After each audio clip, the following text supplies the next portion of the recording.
बिकरू कांड जांच के लिए एसआईटी कुछ वक्त और मांग सकती है। बिकरू कांड पर गठित एसआईटी को आज सौंपनी है रिपोर्ट। अपर मुख्य सचिव संजय भुसरेड्डी हैं एसआईटी के अध्यक्ष। कल केस से जुड़े अधिकारियों और गवाहों से पूछताछ की गई थी। इतना ही नहीं, सभी बयानों पर एसआईटी के हस्ताक्षर करवाए गए। कानपुर शूटआउट में जय वाजपेयी और उसके 3 भाइयों के खिलाफ गैंगस्टर एक्ट में केस दर्ज किया गया है। नजीराबाद थाने में गैंगस्टर एक्ट में केस दर्ज किया गया है। जय वाजपेयी के तीनों भाइयों की गिरफ्तारी में पुलिस जुटी हुई है।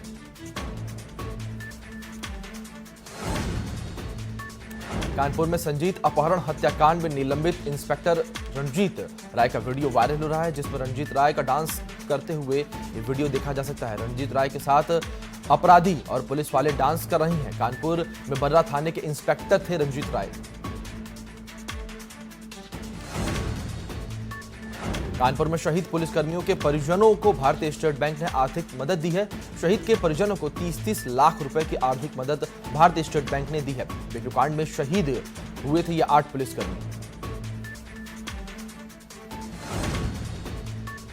कानपुर में संजीत के शव के लिए पांडु नदी में सर्च अभियान जो है वो चलाया जा रहा है। शव खोजने के लिए पुलिस लगातार सर्च अभियान चला रही है। कई दिनों से शव की तलाश की जा रही है। आरोपियों को भी दोबारा पांडु नदी ले जाकर पूछताछ की गई। कानपुर में मृतक संजीत यादव के परिजनों से सांसद सत्येंद्र पचौरी ने मुलाकात की। सीएम योगी के निर्देश पर परिजनों से मिलने पहुंचे थे सांसद सत्यदेव पचौरी।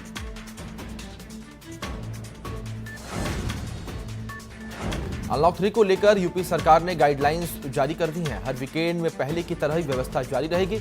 शुक्रवार रात 10 बजे से सोमवार सुबह 5 बजे तक लॉकडाउन रहेगा। कंटेनमेंट जोन में कंप्लीट लॉकडाउन जारी रहेगा।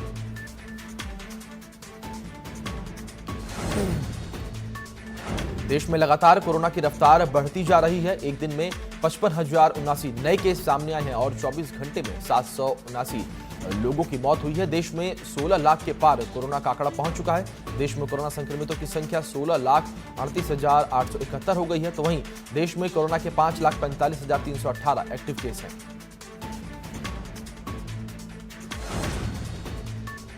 यूपी में कोरोना का नया रिकॉर्ड सामने आया है। एक दिन में सबसे ज्यादा कोरोना के मामले सामने आए हैं। 24 घंटे में कोरोना के 3,765 मामले सामने आए हैं और एक दिन में मृतकों का सबसे बड़ा आंकड़ा जो सामने आया है वो है 57। आपको बता दें 24 घंटे में 57 लोगों की मौत हुई है।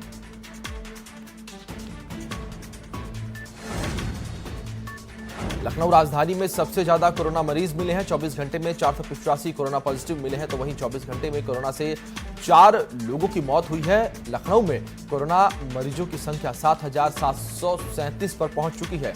कोरोना से ठीक होने वाले जो मरीज हैं 3,280 जो है मरीज वो डिस्चार्ज किए जा चुके हैं और राजधानी में कोरोना के 4,363 एक्टिव मरीज हैं।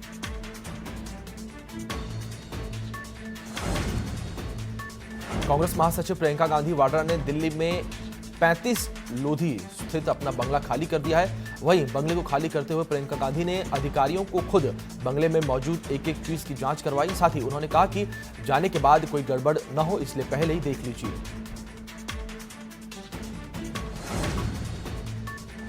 भूमि पूजन की तैयारियों के बीच एक बार फिर अयोध्या का दौरा सीएम करेंगे। पीएम के आगमन से पहले सुरक्षा व्यवस्था का जायजा लेंगे। तो वहीं सीएम एक बार फिर संतों से मुलाकात भी करेंगे। भूमि पूजन में शामिल होने के लिए लागू हुई हैं शर्तें। कोरोना नेगेटिव सर्टिफिकेट वाले ही कर सकेंगे एंट्री। दरअसल रामलला के पुजारी और सुरक्षा में लगे 16 पुलिसकर्मी कोरोना पॉजिटिव पाए गए हैं।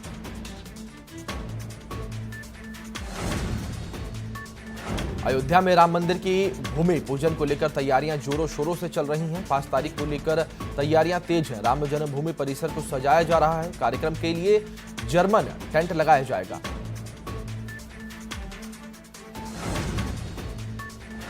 पांच अगस्त को जब पीएम मोदी भव्य राम मंदिर के निर्माण के लिए भूमि पूजन करेंगे, तब रामलला 9 रत्नों से जड़ित हरी मखमली पोशाक पहने हुए नजर आएंगे। दरअसल भूमि पूजन बुधवार को होगा, जिसे ध्यान में रखते हुए पोशाक का रंग हरा रखा गया है।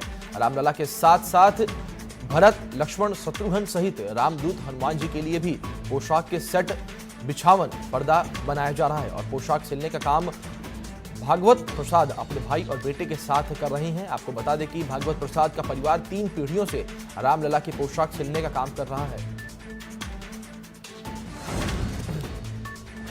5 अगस्त को भूमि पूजन के बाद राम मंदिर निर्माण का काम शुरू कर दिया जाएगा। ऐसे में 5 अगस्त को विधि विधान से पूजा अर्चना की जाएगी और इस मौके पर विंध्याचल के कारीगरों ने लड्डू जो है तैयार किए हैं। लड्डू श्री राम लला को भोग में लगाए जाएंगे। आपको बता दें कि प्रसाद को परिसर में मौजूद सभी लोगों को देश सभी तीर्थस्थलों तक भेजा जाएगा, जिसके लिए बड़ी संख्या में लड्डू तैयार किए जा रहे हैं। ऐसे में 12 से ज्यादा कारीगर 1,11,000 देसी घी के लड्डू बनाने में जुटे हुए हैं। प्रधानमंत्री के आगमन के चलते अयोध्या को चारों तरफ से सील करने की तैयारी है। इसके लिए अयोध्या समेत फैजाबाद शहर में प्रवेश के सभी मार्गों पर पूर्व में किए इंतजामों की मॉनिटरिंग की जा रही है। अयोध्या में रामनगरी को सील करने की तैयारी की जा रही है। 4 अगस्त से अयोध्या में एंट्री की इजाजत नहीं होगी, तो वहीं लखनऊ के रास्ते सड़क से आने वाले वीवीआईपी को शहादतगंज से अयोध्या में प्रवेश देने की योजना बनाई जा रही है। राम मंदिर को लेकर सीएम योगी ने लेख लिखा है। राम मंदिर के लिए होने वाले भूमि पूजन को 500 साल की तपस्या बताया है। उन्होंने लेख में लिखा है कि भूमि पूजन न सिर्फ मंदिर है बल्कि एक नए युग की शुरुआत है। लेख में अशोक सिंघल से लेकर गुरु अवैधनाथ को याद किया है।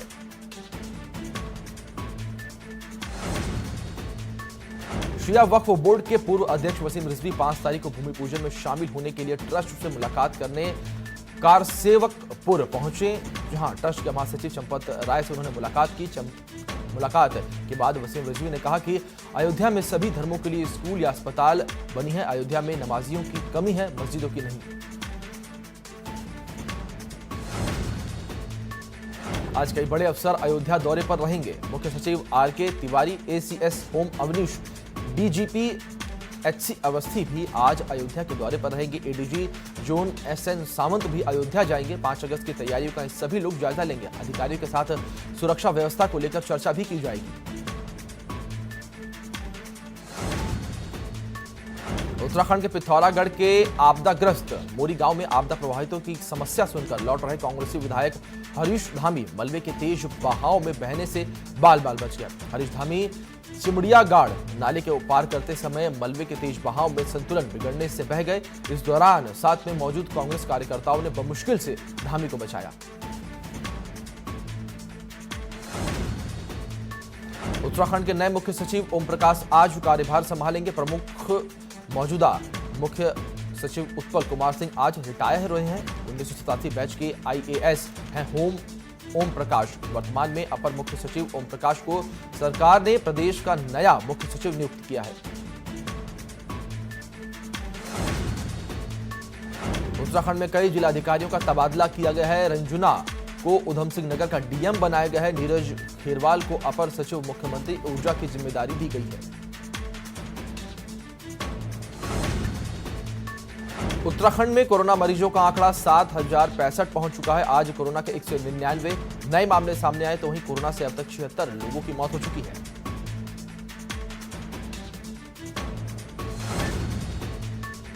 उत्तराखंड में भारी बारिश से जनजीवन अस्त व्यस्त हो गया है। कई इलाकों में भारी बारिश से नुकसान हुआ है। कुमाऊं कमिश्नर ने सरकार से राहत बचाव के लिए हेलीकॉप्टर मांगा है।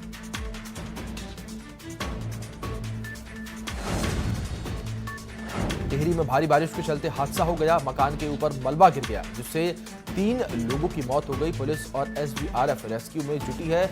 खेड़ागाड़ गांव की घटना बताई जा रही है।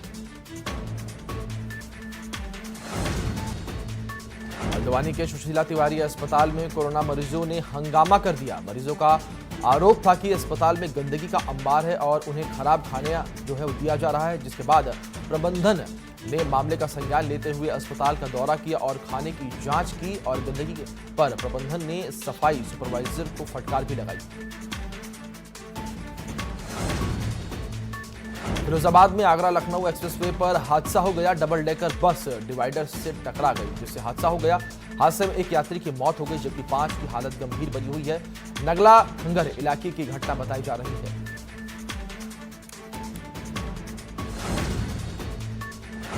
5 अगस्त को अयोध्या में श्री राम जन्मभूमि के शिलान्यास में प्रधानमंत्री नरेंद्र मोदी शामिल होंगे और भूमि पूजन करेंगे। ऐसे में अयोध्या में ऐतिहासिक श्री राम जन्मभूमि के निर्माण के लिए देश के अलग अलग कोने से पवित्र नदियों का जल और मिट्टी को इकट्ठा कर भेजा जा रहा है।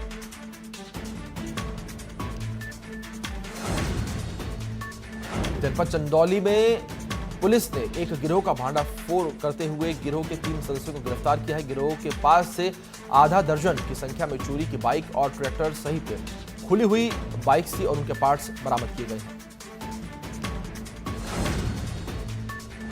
बरेली पुलिस ने थाना शाही क्षेत्र में लूट की घटना को अंजाम देने में लगे एक बदमाश को मुठभेड़ में गिरफ्तार कर लिया है। तो वहीं मुठभेड़ में एक बदमाश भागने में सफल हो गया। एसपी ग्रामीण संसार सिंह ने बताया कि पुलिस और बदमाशों के बीच मुठभेड़ हुई है, जिसमें एक पुलिसकर्मी के साथ एक बदमाश मुठभेड़ में घायल हुआ है। पुलिस दूसरे बदमाश की तलाश में कॉम्बिंग कर रही है। मुठभेड़ में बदमाश जो है वो गिरफ्तार कर लिया गया है।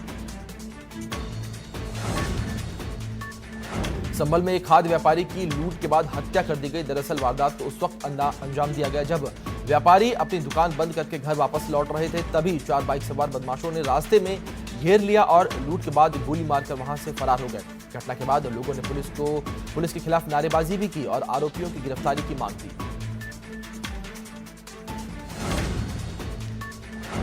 आगरा में चांदी कारोबारी से 350 करोड़ की रंगदारी मांगने का मामला सामने आया है। फोन कर कारोबारी से रंगदारी मांगी गई। पुलिस ने आरोपी युवक को गिरफ्तार कर लिया है। कारोबारी के यहां पायल बनाने वाले के बेटे ने ही फोन पर रंगदारी मांगी थी। थाना कोतवाली इलाके का एक पूरा मामला बताया जा रहा है। एटा में अज्ञात बदमाशों ने खेत पर बाजरा बो रहे एक युवक को गोली मार दी, जिससे युवक की मौके पर ही मौत हो गई। एटा कोतवाली देहात क्षेत्र की घटना बताई जा रही है। पुलिस मामला दर्ज कर जांच में जुट गई है।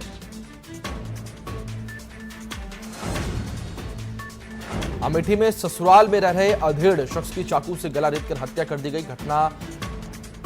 घटनास्थल से चाकू और शराब की बोतल बरामद हुई है। घटना की सूचना मिलते ही मौके पर पुलिस पहुंचकर मामले की जांच कर रही है। थाना क्षेत्र जामो के बसंतपुर गांव की घटना बताई जा रही है।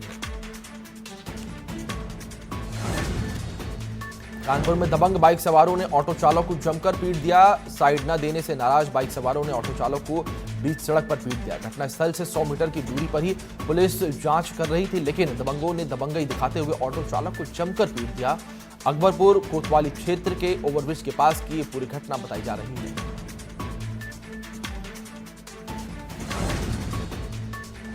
अलीगढ़ में पुलिस और बदमाशों में मुठभेड़ हुई, जिसमें पुलिस ने मंगल हाबुड़ा गैंग के सदस्य को गिरफ्तार कर लिया है। कुख्यात बदमाश सागर हाबुड़ा मुठभेड़ में घायल हो गया है, तो वहीं 2 बदमाश बाइक छोड़कर मौके से फरार हो गए।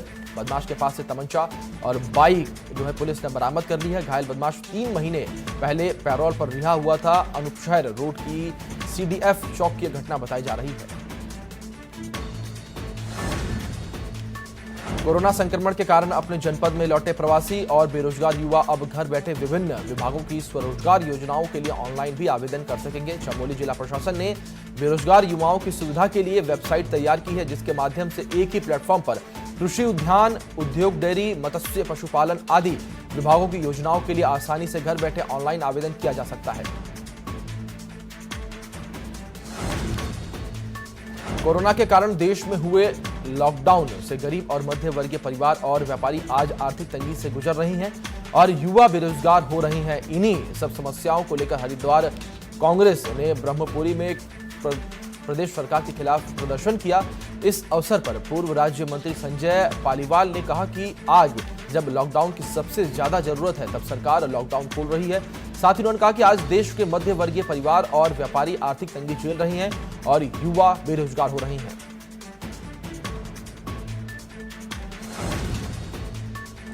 अपहरण की बढ़ती घटना पर डीजीपी के सख्त होने के बाद यूपी पुलिस और एसटीएफ सक्रिय हो गई है। मथुरा में अपहरण की घटना में वांछित 1 लाख इनामी अपराधी महेश गिरफ्तार हो गया है। अपराधी महेश को एसटीएफ ने गिरफ्तार किया है। मथुरा में डॉक्टर के अपहरण के मामले में फरार चल रहा था महेश। कौशाम्बी में गंगा ओवरब्रिज के पास पुलिस और बदमाशों के बीच मुठभेड़ हो गई। पुलिस की जवाबी कार्रवाई में 2 बदमाशों के पैर में गोली लग गई, तो वहीं पुलिस ने दोनों जख्मी बदमाशों को गिरफ्तार कर लिया और उपचार के लिए अस्पताल में भर्ती करवाया है। वहीं ये बदमाश सेल्समैन डबल मर्डर केस में हत्यारोपी बताए जा रहे हैं।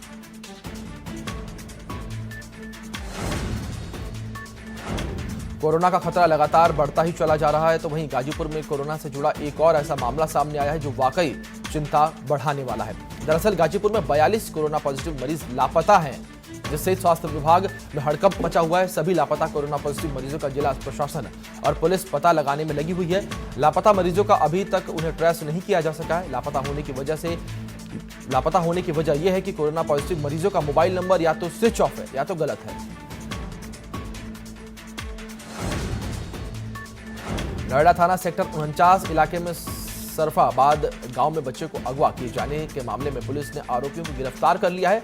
आपको बता दें कि 28 जुलाई को अपहरणकर्ताओं ने 2 साल के बच्चे को अगवा किया था और उसी दिन डर के मारे बच्चे को पार्क में छोड़कर फरार हो गए थे। ऐसे में छानबीन में पता चला है कि बच्चे के चचेरे भाई ने ही पैसों के लालच में मासूम को अगवा कर लिया था। फिलहाल पुलिस ने मुख्य आरोपी और उसके कुछ दोस्तों को गिरफ्तार कर लिया है और आगे की कार्रवाई में पुलिस जुट गई है।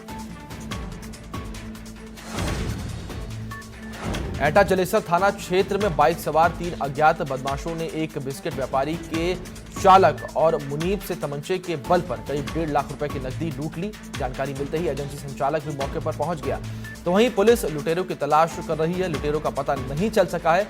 मामले की तहरीर प्रवेश अग्रवाल ने लुटेरों के विरुद्ध दी है।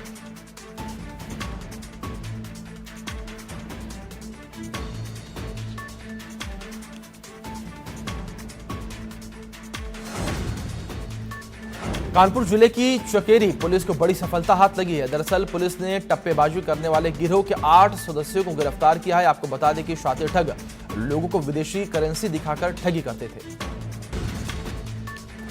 मैनपुरी में फर्जी पुलिसकर्मियों को पुलिस ने गिरफ्तार किया है। आपको बता दें कि फर्जी पुलिसकर्मी लोगों को फर्जी आईडी कार्ड दिखाकर रौब दिखाते थे और वसूली करते थे। आपको बता दें कि मैनपुरी शहर के राजाबाग का रहने वाला है ये फर्जी पुलिसकर्मी। कई घटनाओं को अंजाम ये दे चुका है। फिलहाल पुलिस ने आरोपी के खिलाफ केस दर्ज कर लिया है और जेल भेजने की तैयारी में जुट गई है।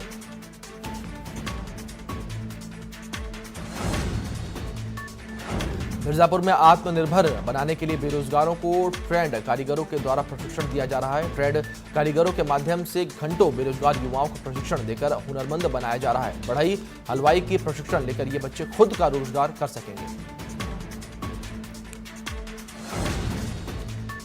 फतेहपुर से दिल दहला देने वाला मामला सामने आया है। घटना गाजीपुर थाने के मोहम्मदपुर गांव की है, जहां एक पिता ने अपने 7 महीने दूध मुहे बच्चे को मिट्टी का तेल डालकर जला दिया। जिसके बाद आनंद फानन में बच्चे की मां बच्चे को लेकर अस्पताल पहुंची और उसकी हालत वहां पर गंभीर बनी हुई है। पुलिस ने पत्नी की तहरीर पर आरोपी पति के खिलाफ मुकदमा दर्ज कर आरोपी को जेल भेज दिया है। कुशीनगर में बकरी चोरी के आरोप में 5 नाबालिग बच्चों को तालिबानी सजा दी गई है। भरी पंचायत में नाबालिगों को कान पकड़कर उठक बैठक करवाई गई, साथ ही डंडे से हाथ और पैर पर जमकर पिटाई की गई है। नाबालिग बच्चों की पिटाई का वीडियो वायरल होने लगा है। सेवरही थाना क्षेत्र के गौरी जगदीश गांव की घटना बताई जा रही है। कोरोना संकट के बीच इस साल नवंबर में अमेरिका में राष्ट्रपति चुनाव होने हैं, लेकिन महामारी को देखते हुए राष्ट्रपति चुनाव में देरी हो सकती है। खुद राष्ट्रपति डोनाल्ड ट्रंप ने इस बात की संभावना जताई है कि महामारी की वजह से राष्ट्रपति चुनाव में देरी हो सकती है।